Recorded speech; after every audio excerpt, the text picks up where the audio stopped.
Hey, salut, salut! Ça fait longtemps qu'on s'est pas retrouvés ici, ah ouais?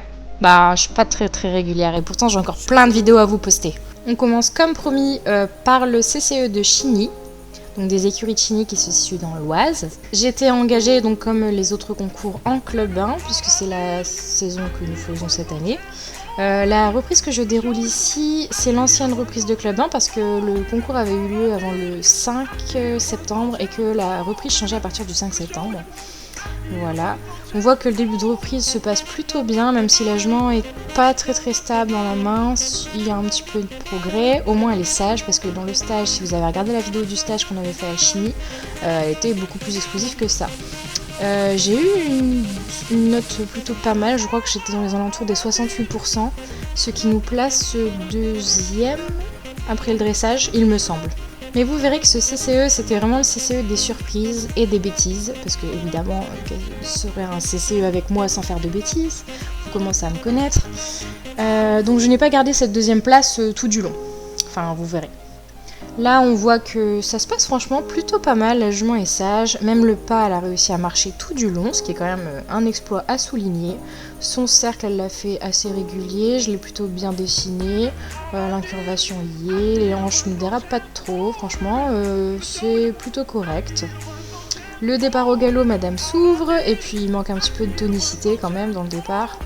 Je la remets un petit peu avec les épaules devant les hanches parce que c'est son gros défaut à toujours mettre ses hanches à l'intérieur. Ensuite, il y a le développement que je demande sans trop demander parce que après je me fais déborder et c'est pas terrible. Le demi-cercle au galop, pas très beau à regarder, on va pas se mentir, elle est un petit peu ouverte. On revient au contre-galop sur la piste, c'est pareil. Par contre, je suis contente parce qu'elle revient assez droite sur la piste, même si je ne reviens pas vraiment sur la piste. Là, on voit qu'elle me gruge, j'arrivais au bout en mettant bien ces deux hanches à l'intérieur. Que oui, sinon c'était trop beau pour être vrai. Et enfin, l'arrêt final, plutôt pas mal, même si elle s'ouvre légèrement dans la main. Mais en soi, quand on se dit que l'année dernière en club 2, on était en gog commandé parce qu'elle était ingérable sur les carrés, on est plutôt pas mal. Le CSO, une détente où je me suis fait peur. Parce qu'en fait, le sol était un peu lourd et la jument était très molle, elle retapait des petits pieds partout. Et arrivée en piste, pas du tout. Le sol était génial, il frappait à mort. Sauf que, voilà, je me suis laissée un petit peu avoir.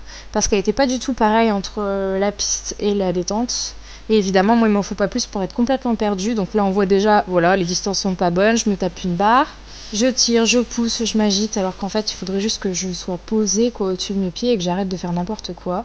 Mais j'y arrive pas. Cette ligne-là, on voit que c'est plutôt pas mal, même si voilà, je vais encore une fois m'agiter, elle se défend dans la main, enfin des petites choses qui devraient plus arriver en fait. Je suis sortie très déçue de ce CSO, on va pas se mentir.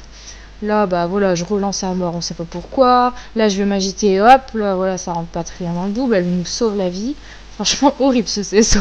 Et du coup, si je vous dis que la seule chose qui m'a motivée à aller sur le cross, c'est les 2h30 de route qu'on avait fait pour arriver jusque-là, c'est pas faux. En fait, je suis arrivée à la détente de cross, j'étais totalement décomposée, j'avais perdu totalement confiance en moi. Et heureusement que la jument, elle a répondu à 100% et elle a dit non, nous on est là, on va finir. On est parti sur le cross, elle est partie plus guerrière que jamais. Elle m'a emmenée avec elle et voilà, on était parti. Une fois qu'on a sauté le 1, c'était bon, j'étais rodée, j'étais partie dans mon truc. Sauf que je suis tellement partie dans mon truc que évidemment, encore une fois, on est très rapide. Très rapide sur tout ce qu'on fait. Ce qui était pas vraiment très bien parce qu'en fait il y avait énormément de galopades, donc ce terrain de cross il est juste génial, mais beaucoup de galopades et Scarlett c'est un peu notre problème quoi. Là on vient de sauter le trou, on voit que c'est un peu chaotique, mais il est passé. Après encore une grande galopade où voilà on voit que le contrôle oulala. Et en plus de ça, je sais pas ce que j'ai foutu, j'ai confondu mes chronos en fait. Je pensais que la première minute était, je sais plus après quel obstacle, mais tout compte fait, voilà, je croyais que c'était là la première minute, et je pensais que j'étais en retard, ou je sais plus.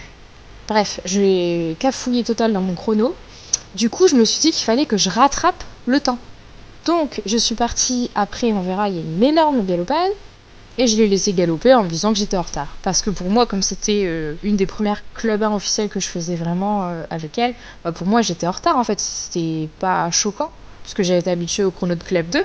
Et le boulet national que je suis, la passe le guet, qui était donc le numéro 9, donc l'avant-dernier, Et je repasse au trot. Bah oui, parce que je me dis, merde, je suis en avance. Ça, et j'ai complètement zappé que c'était pas que j'étais pas avant l'avant-dernier, que j'étais avant le dernier en fait. Entre l'avant-dernier et le dernier, on n'a plus le droit de repasser au trot. Donc je me prends 10 points de pénalité. Mais vu qu'il y a eu énormément de cas sur ce poste, on termine quand même deuxième. Merci Bichette.